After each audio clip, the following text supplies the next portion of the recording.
YouTube gang, what's good? Back with another video. Know it's been a minute, but the wait is over. Today, I'm gonna be interviewing Tony Trade. Tony Trade's mostly focused on futures in his videos. We're gonna go down into his history, how he got started trading, some of the biggest lessons he learned, his trading style, the setups he looks for, and pretty much a walkthrough. I've been keeping up with Tony Trades for about a year on social media, and his consistency and progression has been crazy. This interview is packed with so much info, so much knowledge. I hope you all can get some value from it. Let's get straight into it.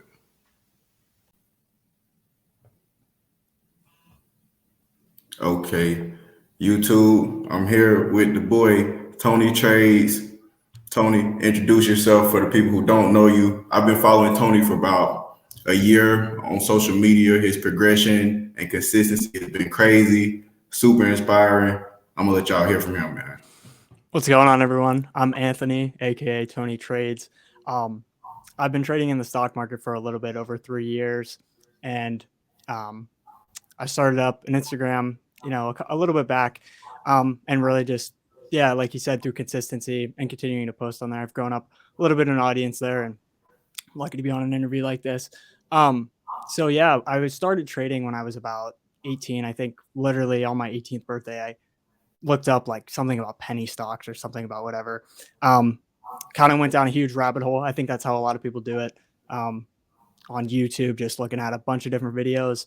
Right. Um, and so 3 years later, here I am. I've seen success, I've seen failure. And I think the one thing to me through it all is, I think strategy, technical analysis is important, but I think the thing that I've really learned and that I've really refined to this point is discipline and the psychology of it all. Because I think, in a couple months or a couple years, you can pretty much get down technical analysis, strategy, all of that. It's really applying and executing that. And I think that's what I try now to focus on. And I think that's what a lot of people are either missing or it's just not being preached about.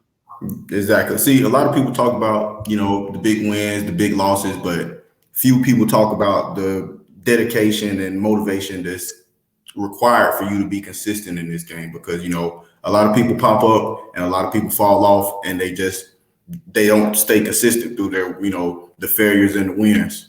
So how have you dealt with, failures and staying consistent? Like what keeps you going?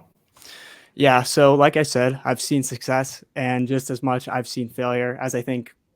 I mean, if you've been trading for such an amount of time, I think everyone has. So for me, it's really came down to the point where I'm at now is I just have pretty black and white rules that I've found that if I stick to those rules, because the thing I found is that you have to make rules and you can never break the rules, right? Right. Because and that goes for me with anything in life. Like if I say I'm going to do something, you can't cheat yourself because that leads you down a bad path to continue to sell It's a out for slippery yourself. slope. It's a slippery slope for sure. Exactly. And so the thing, for example, like my thing was that I was so caught up on for so long is that I would take a trade and I would enter in it and it would go against me and I just add and I'd add and add and add. And Try so this chasing, that chasing exactly. the And so wrong. I would win. I could win 90% of trades and I'd lose one and it would be boom. Uh, Everything I made from the past weeks or whatever was wiped out. And so, yeah, I think that's the thing in trading that's hard on human psychology is that like you have to admit that you're wrong. And obviously in any aspect of life, that's not something that's easy to do. Hmm. But it's so much better than the alternative if, And like I said. being wrong or yeah, for sure, for sure. So you say you trade stocks. Are you only in stocks? Do you mess with crypto, futures, anything, you know what I'm saying, outside of the stock market or just Okay. So I actually trade futures, but okay. I basically trade SPY. I trade the ES futures. So actually started when I started, like I said, I looked up like stuff with penny stocks quickly. I think, some people have their niche in that, but I think for a lot of people, penny stocks are kind of, they don't follow the fundamentals of technical analysis as well, in my opinion. Again, I'm not super versed in it, but yeah, I kind of started mainly in options back Right. then, but I also learned to hate options because, well, they give you leverage and they essentially let you day trade because you can take obviously larger positions with a smaller size. Between theta decay, like especially like if you're trading a stock and there's not a lot of liquidity, it's just the pricing of them started to bother me. So yeah, I switched to futures probably, gosh, at this point, I don't know, like 8 months ago. And so yeah, I Okay. pretty much just traded basically SPY, the ES futures on Ninja Trader. I used Thinkorswim for the charts still, but Right. yeah, on Ninja Trader, I've had a great experience trading the futures. So once you found out about futures, you was pretty much just like, no more options for me. This is my lane. Yeah, I don't know. It was just, especially like two, it was just easier to focus on SPY. I mean, I was focusing on a lot already. And then just because just, I didn't want to have to deal, like trading is hard enough as it is with like Right. variables involved. And then you put in options and you put in theta and you put in all these Greeks and the way they're calculating price. It's just like, if I'm right, I want to make money. Cause I would think so many times, and I mean, it was my fault, but I would trade, low liquidity, not super low liquidity, but like even some stocks that aren't like the SPY, I would trade them in options and the price would be going up, and oh, the premiums aren't moving because there's no liquidity and they're just, and that frustrated me. I was like, okay, I'm gonna switch over. So I mean, if I were to see like a really good opportunity, maybe I'll do an options trade, or I had some leaps, here and there, but yeah, mostly futures. Okay. Okay. So you've been trading since you were 18. What's the biggest lesson you've learned since then? The biggest lesson I've learned, just discipline and consistency. And it's like, it's an obvious fact, but I think again, it's completely overlooked. And I think for trading too, I forget who said it, but it's like success comes, what is it, from doing usual things for an unusual amount of time. Like it's not like there's some huge secret. And I think in trading too, definitely that's like, everyone thinks, I don't know, the social media side of trading is obviously uh, an It can interesting definitely be thing. misleading. It can definitely be misleading. Right. And so I think that's just a thing, like showing up every day, putting in time on the chart, putting in time to yourself. Um, yeah, I mean, I just don't overcomplicate it really, and then just make a set of rules, stick to it, and it's really just consistency and discipline, in my opinion. There y'all have it. The secret is there is no secret. Right. I mean, it's just showing up every day, and then I think the thing is too, like you kind of build a momentum once you create a discipline and consistency, because like when I was blowing out huge trades and huge losers, you're not building any momentum. You're trying to make back the last trade, and it's trading. Anything in life is really about momentum, and you just can't build any momentum doing those bad practices. And it's just like what I had realized was, if I continue down that path, it's going to be the same outcome every single time. I'm gonna win a bunch of trades, then I'm gonna lose one Yeah, big one, lose wipe it it all all out, back and repeat the and cycle. And it's not, it's bad for your bank account, but it's also bad for your mindset and just continuing forward. So yeah, right. So you trade nothing but spot, right? It, I'll touch the Nasdaq if I see something really good, but 99% of the time it's SPY. Yeah. so when do you see like your biggest moves? Are you a morning trader, night trader? When are you looking to get in and get out? Usually anywhere between 8 to 10 a.m. So market open pretty much. If I see something a little bit before, um, I'll do that. I haven't gotten into pre-market too much, but I found that sometimes pre-market a little bit easier, not as much volatility, but sometimes the moves are cleaner. But yeah, mostly pretty much around the market open. That's when a lot of the moves happen around that open. So I agree with you there. So is there any particular setup that you look for? Are you more bullish or bearish, or you play it by price action? So I would say I kind of take two different kind of setups. One I've talked a lot about on Instagram and stuff. I call it like a confirmation strategy. So basically, the way the outline of that is like, if you were to have you have a market that's downtrending, you're just looking to buy those pullbacks back to a resistance, and take them off that level. And those are going to be kind of trades where I'm going to hold them, I'm not hold them longer, but look for a little bit larger of a move. because the other kind of setup I'll take sometimes if we have price action that really is far off moving averages or really extended and we're coming into like a major support or resistance, sometimes I'll take those for quick scalps. And again, those are going to be like in and out. Like that was one today. I literally took one, held it for 1 minute, made a couple points on it, and was out of it. Nice. So, what's your opinion on trading during news? Do you mess with during, any like trading during big news releases?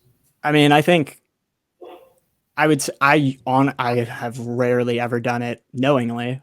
Sometimes there's always news pieces that come out at like 10 a.m. every day, and I look at them every morning. Sometimes I miss them, and I'm in a trade at 10, and something will happen. But no, generally, if I know there's news coming out, no, something that I've thought it has been interesting, and I did it on a sim account yesterday. When the CPI comes out, I've been testing out this thing where basically, you're essentially, I mean, the reason I wouldn't trade news is essentially it's gambling. I mean, there's really no way to know either way. I mean, sometimes through sentiment and other things, you could make a case for it, but generally no. But the thing I've thought was interesting. So obviously, every time CPI comes out, it's absolutely huge candle. So what I always thought about doing, I did it on sim yesterday, but like just you set a stop that's like 5-10 points away, and you're basically the risk reward on it. Basically, every time is like 10-1 if it hits. But the thing that scares me is like if the order slips, like you get smoked. So I probably would never actually do it, but I've been thinking about doing that. But if the order didn't slip and it actually would stop you out if it went against you, I could see that being an interesting strategy. But now with news, I try and stay out of it. Smart man. So I kind of want to do something, a little different that everybody else does on their interview. So I know it's nearly 8 o'clock, but I wanted you to, kind of share your screen and give us a little bit of market analysis. Okay, cool. How do I share my screen? So you should just hit present. All right, cool. Do 2 monitors. Okay. Let's see. All right.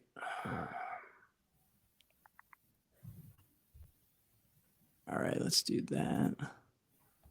Prepare yourself. My charts are a little. Got a little bit of everything on them. Can you see it? Hold on, let me add it to the stream. Okay, cool. All right. There's a lot going on here. I'll kind of break down. I took 2 trades today, so I'll show you that. I mean, yeah, like you said, I don't really trade at night, and price. I don't. Do you trade at night? I saw one of your. I was looking. So yeah, I honestly, if I see action in a zone of interest overnight, I like to put that order in, and after the market open, it hopefully it goes up or goes down, and I honestly like it because it takes a lot of the stress away from staring at the screen. Yeah, so that's for sure. Yeah, if I see that that imbalance and that gap in fair value, from where it's been on the daily and weekly, I'm trying to get in right there. Yeah, I think I've definitely after hours and pre-market's a little bit less stressful for sure. So it's either I'm gonna wake up and my chart looks like nothing, or I'm gonna wake up and profit. So it's a win-win. All right, so I'll take you through. I mean, there's so much going on here. So okay, I'll take you through kind of like I don't have like a completely black and white strategy. I don't think anyone really does, but I'll show you kind of like the fundamentals of what I do. So we have the chart of SPY here. Along with that, I look at VIX and I look at the dollar. I usually have those on another screen. And as far as those go, I'll throw those on the real quick. I mean, as far as these go, usually, so pre-market, so I'll get to my computer around like 8:30. I'll usually just come on here and I just plot off previous day high low in the body. And that goes for the dollar as well. And so pretty much the market moves inverse of those. And sometimes it creates a little arbitrage situation where one will move and the SPY hasn't moved yet. So I look at that as one of my bigger pieces. And then so as far as on the actual SPY, the strategy is really nothing that crazy. So I'll do the same thing on the SPY. I'll go on, plot out the previous day high, low in the body. And so for me, like I said, I kind of have two different strategies. I'm either looking for a bigger move, playing the trend. So, and the thing is, like, I don't, you obviously you don't want to short the low of a move. So if we're in like a chart I love to look at, sorry, I'm kind of all over the place, but I'm thinking No, about it's all this good. good It's stuff. good, bro. This is the process. So this is what I want Yeah, everybody to and see. So keep yeah, going. okay. So I love the 30-day, 30-minute chart. It's probably Mhm. I use the 1 minute to like actually take the trades, but like in terms of like creating thesis, I really like a 30 minutes. So pretty much first thing I do is I go on the daily, plot out the body, plot out the high and low of the previous day, because those usually play as pretty good support and resistance. And then I'll also go on the chart and plot out like major support and resistance. So purple right here and this pinkish one down here is two major support and resistance. And so I'll show you that first trade this morning. So like I said, this was kind of more of a setup where I see price action really falling really hard, because a lesson I've learned is you really don't want to short or go long into a move that is like grinding up, because Right. you think, oh, it's so high, and then it goes And up then it another just dropped, the 10 points. flourish falls Right. out on you. And Yeah. right. So okay, so like the first trade here today was this pink level here. Pretty major support and resistance. Let me see if I can kind of show you where that line comes from. Okay, so I mean, it's really, to me, when I'm drawing support and resistance, it's about as many interactions as you can get on one line. So this is a 4-hour Right. chart, double top there, tons of wick interaction, so that's how I kind of identify that level, and then then I look at that on a smaller time frame. And so originally, obviously the market opens and it's knifing pretty hard out of the open. I had an order right around that pink line, didn't get filled. Market Right. bounced before, and so that's another interesting thing. If you have a really major level and you shy it like this, you can almost guarantee it's going to magnet back to it. And so when it was coming back down, I was still looking for a long, but I was like, okay, we kind of shied it originally, and we're coming out with a little bit more pressure, so I wanted to limit the risk a little bit more. So I went back on. You look at yesterday. It's going to be this red line I have on here. Oh, okay. What am I looking for? I think it was somewhere. It was a low from yesterday, if I can find it. Oh, okay. Let me extend this over. I don't know. Like, so much stuff on this chart. It was some level from yesterday, right? But anyways, the strategy behind it was that we had pretty much market knifed out of the gate. You had it roll back over, and then like, just for me, like the setup here is, again, like, I don't want to play the reason when I take the trades that are kind of just like a move knifing that I get in and out, like here, I'll show you. This one was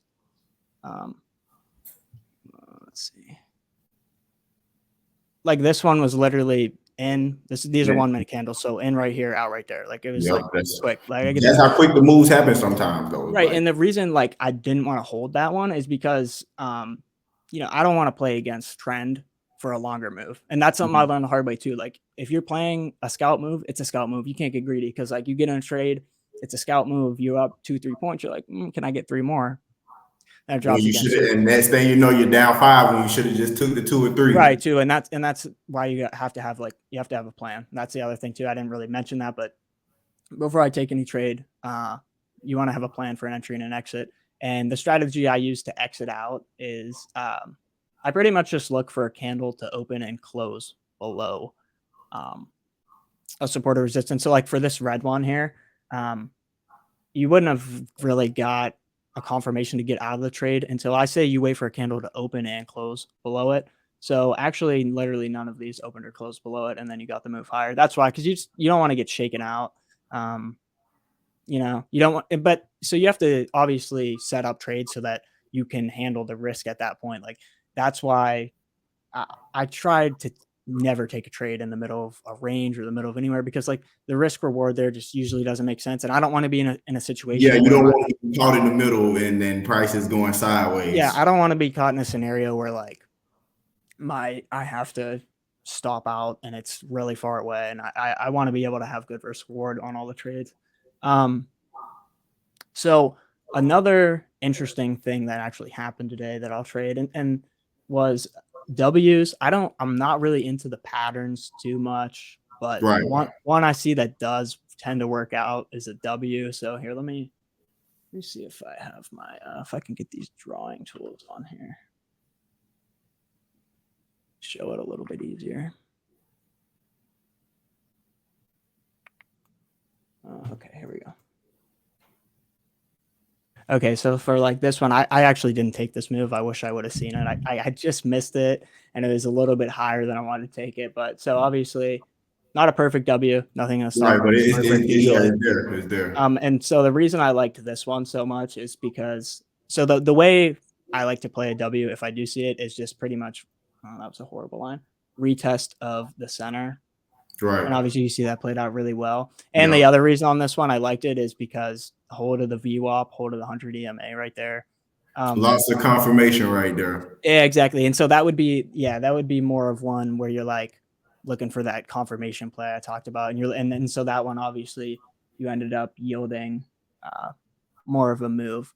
But yeah, I mean, the setups really, I would just say, there's tons of different strategies that work. It's just planning them correctly and then sticking to the plan. You know what I mean? And that's has to do with sizing and a ton of different things. But that's why, I think most people after like 6 months or a year, you kind of know what you need to do. It's just, can you do it? And obviously when you have money on the line, you have emotions on the line and whatever else, it's not always as simple as it sounds. Trying to think if there's anything else interesting I could show you. The only other interesting thing that sticks out to me, dojis on the daily, I'll always plot those off. So like even this one from today, I'll definitely plot out this body tomorrow and see.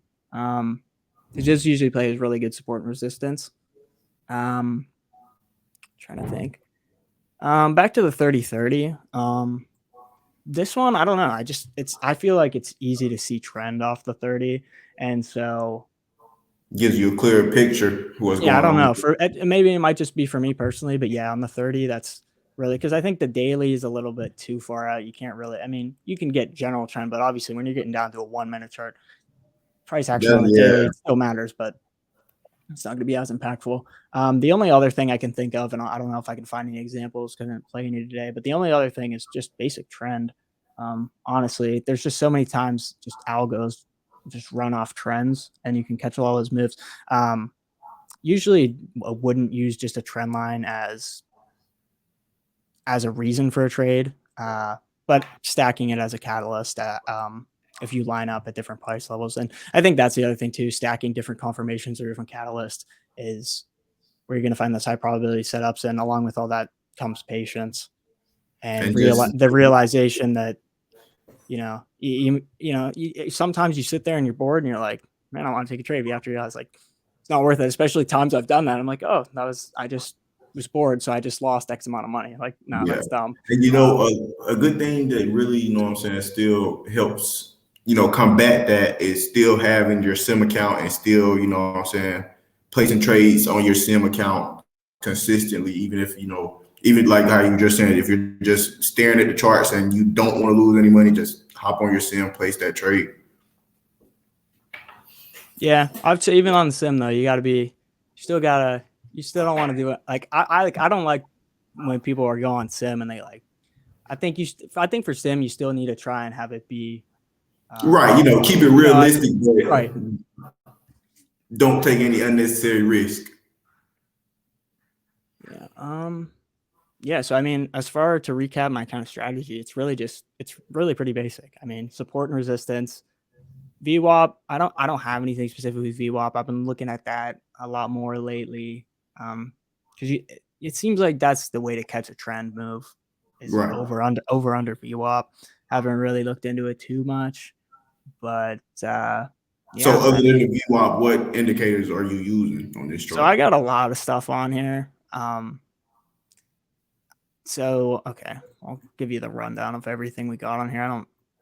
So all these like blue, green, yellow, those are all Yeah. standard deviations. So basically, I only use those really if you're at like the blue. So I mean, when you can see that we don't almost ever a spy is such like a it's so heavily traded that you won't really see it become that on the 1 minute chart and stuff you will, but it basically this is like in statistics and the stock market's not necessarily distributed perfectly, but basically 90 some percent of the data should fall within the blue lines. So Right. you take that as when you get towards those blue lines, you get without outside those blue lines, that's going to start to tell you want to look for a move the other way.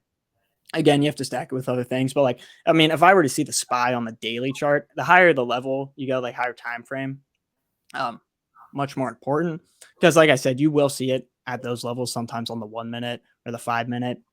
Very rare that you would see SPY this low. Like obviously, right there, perfect balance because it's just not going to Right. happen. If you start to look at other charts, like I know Google has been ripping. Let me see if sometimes other stocks will extend. Like Google's getting pretty extended right now, but I'll use that sometimes. And then moving averages would probably be so. I mean, a support and resistance is probably going to be number one. Right. Um, volume two, if you count that as an indicator, which I mean, I think that's the way I like to support and resistance, volume, and then moving averages. Kind of to give me more of an idea of the trend. Like I said, there's a couple like different ways you can use them. Uh, Like I find that a lot of the times after you come out of a big down move, if you retest the 100, which is a screen line, that tends to, if you hold that, that tends to signal that you might get a little bit more of a move. Um, RSI, so RSI down here, I mean, that's what I'll use if I'm trying to hit one of those. Just I call them just like a blind buy or blind sell, where you're just trying to hit a quick scalp. Right. If you get like if you get overcool or overheat there, like that was right here, that was my signal, right? Because the reason was support. Um, that's getting overcooled. You just snapped a huge support. Um, and if we closed like below that on a day, I'd be like, okay, like maybe we want to start to look short. But if it's just an intraday and it's just a quick snap, you're probably at least gonna retest it. So I figured that was pretty low risk, and that was my target was just to retest the line, and I Just was right out. there. Right. Okay. Okay. Okay. So honestly, Tony, that's really about everything I have for you, bro. We just ran through it that quick, bro. That was 27 minutes. Okay, yeah. Yeah, bro. This was fire, bro. I have no doubt that somebody's gonna be able to take some value from this, bro. I appreciate you hopping on today. Yeah, thanks for having me, man. Always, bro. Stay up, bro. Stay consistent. No telling when we're gonna be talking again. So hopefully we got better stories to tell next time. That's right. All right, all right. All right, boss. Have a good one. Peace, bro.